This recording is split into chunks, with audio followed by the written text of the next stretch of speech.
ನಾನು ಮೊನ್ನೆ ಈಗೊಂದು ತಿಂಗಳ ಹಿಂದೆ ಮಹಾಲಿಂಗಪುರ ಪ್ರವಚನಕ್ಕೆ ಹೋಗಿದ್ದೆ. ಆ ಮಹಾಲಿಂಗಪುರ ಪ್ರವಚನಕ್ಕೆ ಹೋದಾಗ ಅಲ್ಲಿ ಒಂದು ಪಕ್ಕದ ಹಳ್ಳಿ ಚಿಮ್ಮಡ ಅಂತಿದೆ. ಆ ಊರಿಗೆ ಪಾದಯಾತ್ರಕ್ಕೆ ಹೋಗಿದ್ವಿ. ಆ ಊರಾಗ ಜಾತ್ರೆ ಮಾಡ್ತಾರೆ. ಎದರ ಜಾತ್ರೆ ಅಂದ್ರೆ ಕಿಚಡಿ ಜಾತ್ರೆ ಅಂತ ಮಾಡ್ತಾರೆ.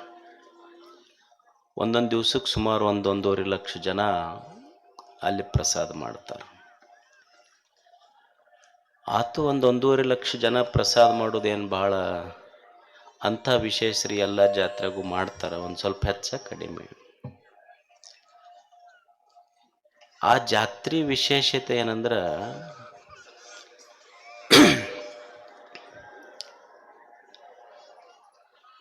ಚಿಮ್ಮಡದೊಂದು ಜಾತ್ರೆ.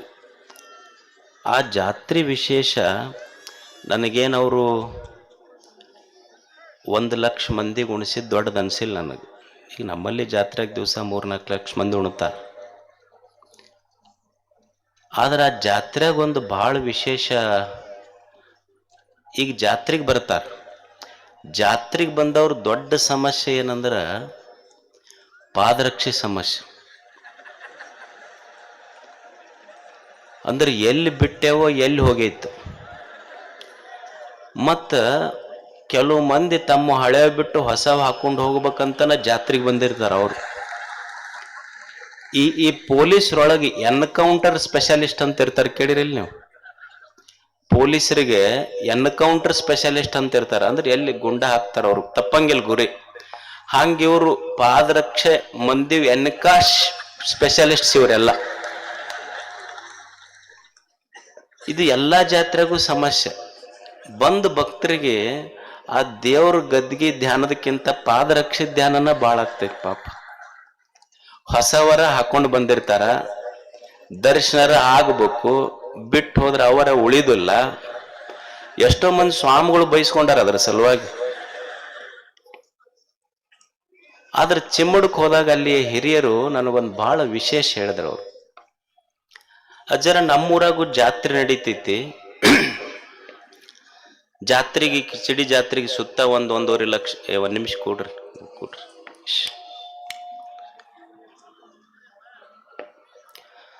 1-1.5 ಲಕ್ಷ ಜನ ಬರ್ತಾರ.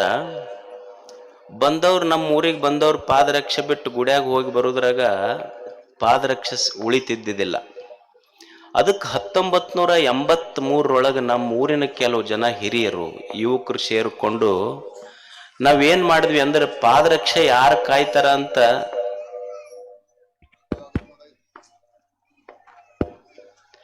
ಪಾದರಕ್ಷೆ ಯಾಕೋ ಆಗ್ತಾ ಇದೆ.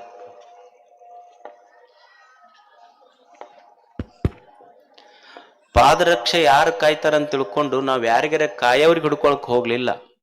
ನಾವೇ ಒಂದಿಷ್ಟು ಜನ ಯುವಕರು ಸೇರಿ ಒಂದು ಟೆಂಟ್ ಹಾಕೊಂಡು ಯಾರ ಗುಡಿಗೆ ಬರ್ತಾರ ಊರನ ಹಿರಿಯರು ಯುವಕರು ಸೇರಿ ಪಾದರಕ್ಷೆ ಬಂದ ಭಕ್ತರ ಪಾದರಕ್ಷೆ ಕಾಯ್ಲಿಕ್ಕೆ ಶುರು ಮಾಡಿದ್ರು. 1983 ಇದನ್ನು ಶುರು ಮಾಡಿದಾಗ 25 ಪೈಸೆ ಒಂದ್ ಜೊತೆ ಕೊಟ್ಟರು ಅಂದ್ರೆ 25 ಪೈಸೆ ಕೊಡ್ಬೇಕು ಅವ್ರಿಗೆ. ಆ ವರ್ಷ 450 ರೂಪಾಯಿ ಇನ್ಕಮ್ ಆತಂತ ಒಂದ್ ದಿವ್ಸದ್ದು. ಇದನ್ನೇನು ಮಾಡ್ಬೇಕು ಅಂತ ಎಲ್ಲ ಹಿರಿಯರು ಯುವಕರು ಸೇರಿ ಅವ್ರು 9-10 ಮಂದಿ ಡಿವೈಡ್ ಮಾಡಿಕೊಂಡು ಇದ್ರದ್ದು ಇಂಟ್ರೆಸ್ಟ್ ಮುಂದಿನ ವರ್ಷ ಕೊಡ್ಬೇಕಂದ್ರು 7,500 ರೂಪಾಯಿ ಆತಂತ ಮರು ವರ್ಷ.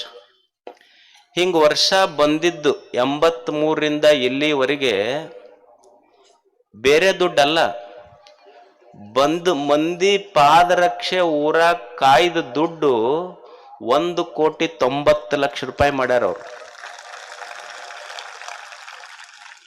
ಚಿಮ್ಮಡದ ಭಕ್ತರು ಅದ್ರಾಗ 30 ಲಕ್ಷ ರೂಪಾಯಿ ಊರಿಗೊಂದು ಮಹಾದ್ವಾರ ಕಟ್ಸ್ಯಾರ, ಇನ್ನೊಂದು 2-3 ಕಟ್ಟಡ ಕಟ್ಸ್ಯಾರ ಅಂತ. ಈಗ ಇನ್ನೂ 1,25-30 ಲಕ್ಷ ರೂಪಾಯಿ ಉಳ್ದೈತಿ. ಊರಿಗೊಂದು ಕಲ್ಯಾಣ ಮಂಟಪ ಮಾಡಬೇಕು ಅನ್ನುವ ಸಂಕಲ್ಪ ಅಲ್ಲಿ ಹಿರಿಯರ್ದು. ಯಾವುದು? ಪಾದರಕ್ಷೆ ಕಾಯ್ದು. ಒಂದು ಚಪ್ಪಾಳೆ ತಟ್ರಿ ಅವ್ರಿಗೆ.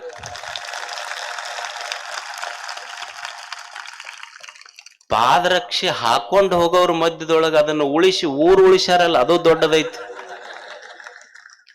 ಒಬ್ಬ ಒಬ್ಬ ಸಂತ ಬರಿತಾನ, ಇದು ಒಂದು ಭಕ್ತರ ಪಾದರಕ್ಷ ಕಾಯುವುದು ಐತಲ್ಲ, ಇದು ಒಂದು ಯೋಗ. ಇದು ಒಬ್ಬ ಸಂತ ಬರಿತಾನ, ಕೇಚಿತ್ ಜ್ಞಾನಾವಲಂಬಿನ ಕೇಚಿತ್ ಕರ್ಮಾವಲಂಬಿನ. ಭಗವಂತನೇ ಕೆಲವು ಜನ ಜ್ಞಾನದಿಂದ ನಿನ್ನ ಹತ್ತಿರಕ್ಕೆ ಬಂದರು, ಭಗವಂತನೇ ಕೆಲವು ಜನ ಕರ್ಮ ಯೋಗದಿಂದ ನಿನ್ನ ಹತ್ತಿರಕ್ಕೆ ಬಂದರು, ಕೆಲವು ಜನ ಶಿವಯೋಗದಿಂದ ನಿನ್ನ ಹತ್ತಿರಕ್ಕೆ ಬಂದರು.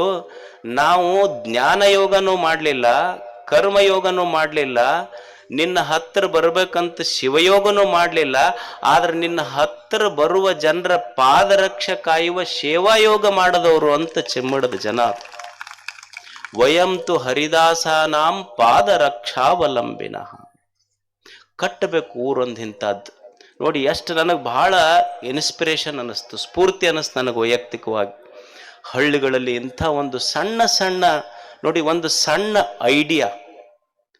ನಾವು ಜಗತ್ತು ದುಡ್ಡ ಜಗತ್ತಾಳೋದಿಲ್ಲ, ಅಧಿಕಾರ ಜಗತ್ತಾಳೋದಿಲ್ಲ, ಐಡಿಯಾಸ್ ರೂಲ್ ದಿ ವರ್ಲ್ಡ್. ವಿಚಾರಗಳ ಜಗತ್ತನ್ನು ಆಳ್ತವೆ ಅನ್ನೋದಕ್ಕೆ ಇದೊಂದು ಸಣ್ಣ ಐಡಿಯಾ ಇದೆ. ಅದಕ್ಕೆ ಅಂಥ ಹಳ್ಳಿಗಳಿಗೆ ನೋಡ್ರಿ, ನಾವೆಲ್ಲ ಕೇಳ್ತಿರ್ತೀವಿ ಗುಡಿ ಎದಕ್ಕೆ ಹೆಂಗೆ ಕಟ್ಟಕತ್ತಾರ. ಇತ್ತಿತ್ಲಾಗ ಹಳ್ಳ್ಯಾಗಂತೂ ಆ ಗುಡಿ ಕಟ್ಟದ್ರ ಕೇಳಿದ್ರೆ ಗುಡಿಯಾಗಿನ ದೇವ್ರನ್ನ ಈ ಊರ ಬಿಟ್ಟು ಹೋಗ್ಕೇನಂತ ಹಂಗೆ ಕಟ್ಟಕತ್ತಾರ. ಗೊತ್ತೈತಿಲ್ಲ ನಿಮ್ಗೆ ಹೆಂಗೆ ಕಟ್ತಾರ? ಹರಾಜು ಮಾಡ್ತಾರ. ಏನು ನಾವು ಹೇಳೋದು ಬೇಡ, ನಿಮ್ಗೆ ಗೊತ್ತಾಕೈತದ. ಮಾಹಿರದಿರದ್ರಾಗ ಏನೇನೋ ಹರಾಜು ಮಾಡಿ ಬಂದ ದುಡ್ಡಿನೊಳಗೆ ಏನು ಹರಾಜು ಮಾಡ್ತಾರ ಅನ್ನೋದು ನಿಮ್ಗೆ ಗೊತ್ತೈತಿ. ನನ್ನ ಬಾಯಿ ಬಿಡಿಸಿ ನಾಳೆ ಯೂಟ್ಯೂಬ್ನಾಗ ಅದನ್ನ ಪೇಸ್ಟು ಕಟ್ಟು ಇದನ್ನ ಮಾಡಿ ಗುಡಿ ಕಟ್ಟಿದ್ರ ನಾವೇನ್ ಮಾಡಾಕತ್ತೀವಿ ಅಂದ್ರೆ ಏನೇನೋ ಮಾಡಿ ಹರಾಜು ಮಾಡಿ ಗುಡಿ ಕಟ್ತೀವಿ ಖರೆ.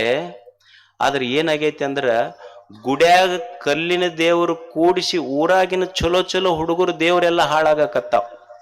ಅದಕ್ಕೆ ಅದು ದೊಡ್ಡ ಗುಡಿ ಕಟ್ಟಬೇಕಂತಿಲ್ಲ, ನಮ್ಮ ಶ್ರಮದ ಬೆವರಿನಿಂದ ಒಂದು ಸಣ್ಣ ಗುಡಿಸಲು ಹಾಕಿದ್ರು ಸಾಕು, ದೇವರು ಸಂತೋಷ ಪಡ್ತಾನ. ಅದಕ್ಕೆ ಏನೇನೋ ಹರಾಜು ಮಾಡಿ ಊರಾಗ ಗುಡಿ ಕಟ್ಟುವ ಅವಶ್ಯಕತೆ ಇಲ್ಲ. ನನಗೆ ಚಿಮ್ಮಡದ ಆ ಭಕ್ತರ ಈ ಕಾರ್ಯ ಎದಕ್ಕೆ ಇಷ್ಟ ಆಯ್ತು ಅಂದ್ರ, ಊರು ಎಲ್ಲೋ ಬಂದವರು ಪಾದರಕ್ಷೆ ಕಾಯ್ದು ಆ ಊರಿನ ಅಭಿವೃದ್ಧಿ ಮಾಡಿದ್ರಲ್ಲ, ಇದು ಒಂದು ಹೊಸ ಯುಗ. ಇಂಥ ಕಾರ್ಯಗಳು ಹಳ್ಳಿಗಳಲ್ಲಿ ನಡೆದ್ರೆ ಹಳ್ಳಿಯ ಗೌರವ ಇದು. ಅದಕ್ಕೆ ನನಗೆ ಬಹಳ ಆ ಊರಿನ ಬಗ್ಗೆ ಹೆಮ್ಮೆ ಅನ್ನಿಸ್ತು, ಗೌರವ ಅನ್ನಿಸ್ತು. ಮತ್ತು ಆ ಪಾದರಕ್ಷೆ ಸೇವಾ ಮಾಡಕ್ಕ ಅವರಷ್ಟೇ ಅಲ್ಲ, ಅಲ್ಲಿ ಎಲ್ಲ ಹಿರಿಯರು, ಯುವಕರು, ಅಧಿಕಾರಿಗಳು ಸಹಿತ ಸೇರಿ ಅವತ್ತಿನ ದಿನ ಪಾದರಕ್ಷೆ ಕಾಯುವ ಒಂದು ಕೆಲಸ. ಇಂಥ ಸತ್ಸಂಪ್ರದಾಯಗಳು ಹಳ್ಳಿಗಳಲ್ಲಿ ಬರಬೇಕು ಅಂತ ಅವರು ಊರಿನ ಪರವಾಗಿ ಒಬ್ಬರು ಹಿರಿಯರು ಬಂದಿದ್ದಾರೆ. ಆ ಹಿರಿಯರಿಗೆ ಪರಮ ಪೂಜ್ಯ ಉಪ್ಪಿನಬೆಟಗೇರಿಯ ಶ್ರೀಗಳು ಗೌರವ ಸಲ್ಲಿಸಬೇಕು, ಅವರಿಗೆ ಆಶೀರ್ವದಿಸಬೇಕು ಅಂತ ಕೇಳ್ತಾ ಇದ್ದೀನಿ.